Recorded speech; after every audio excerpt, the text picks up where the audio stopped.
Bonjour à toutes et à tous, aujourd'hui nous allons continuer la série des meilleurs joueurs de Ligue 1 par poste et pour aujourd'hui nous allons nous intéresser aux 5 meilleurs défenseurs centraux de Ligue 1. Comme dans les précédentes vidéos, restez jusqu'à la fin pour découvrir les joueurs oubliés qui auraient pu être dans ce top 5 et n'hésitez pas à me laisser votre avis pour en débattre ensemble en commentaire. Bon visionnage.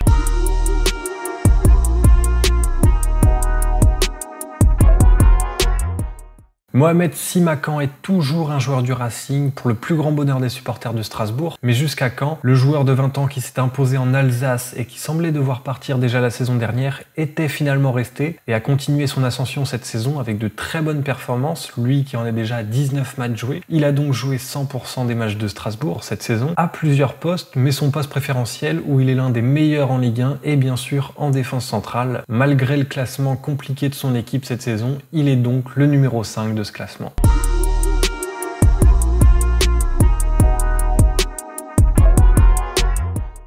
Le suivant est la révélation de la saison à ce poste. Loïc Badet fait une première partie de saison fantastique qui fait écho d'ailleurs auprès de nombreux clubs européens. Tout lui réussit sur le terrain, que ce soit son pourcentage de tacles réussis ou bien encore en termes d'interception, dont il est le défenseur avec le plus grand nombre cette saison. Il est encore très jeune et nul doute que s'il continue sur cette lancée, l'intérêt des clubs européens qui sont déjà intéressés ne feront que grandir. Lui qui, selon certaines rumeurs, serait déjà sur le départ, reste à savoir s'il finira quand même la saison avec le club nordiste, espérons-le.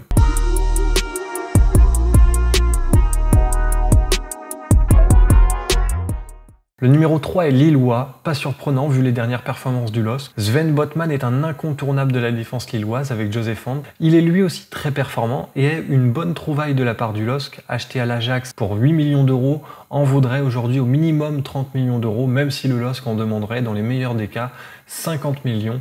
À 21 ans, son avenir semble déjà tracé vers un top club européen, même si un départ cet hiver est semble-t-il à écarter.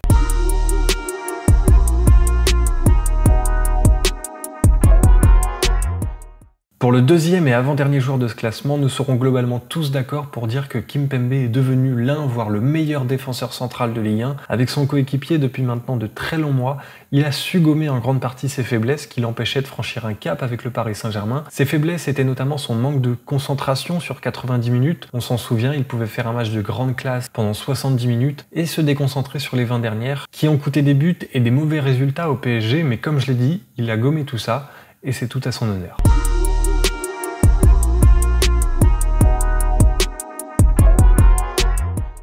Et le premier joueur de ce classement, c'est donc Marquinhos. Que dire sur ce joueur? Capitaine du Paris Saint-Germain qui a pris la relève de Thiago Silva et qui étale son talent et prouve son importance au sein de cette équipe et de ce club un peu plus à chaque match. Il a été positionné plus haut ces derniers temps sous Tuchel et avec Pochettino retrouve sa place en défense centrale, même si celui-ci n'a pas écarté totalement l'idée de s'en servir au milieu de terrain s'il jugeait qu'il en aurait besoin. Mais pour le moment, ce n'est pas le cas et avec cette charnière centrale, le Paris Saint-Germain a l'une des meilleures charnières d'Europe, à n'en pas douter, et sûrement pour encore de longues années vu leur âge.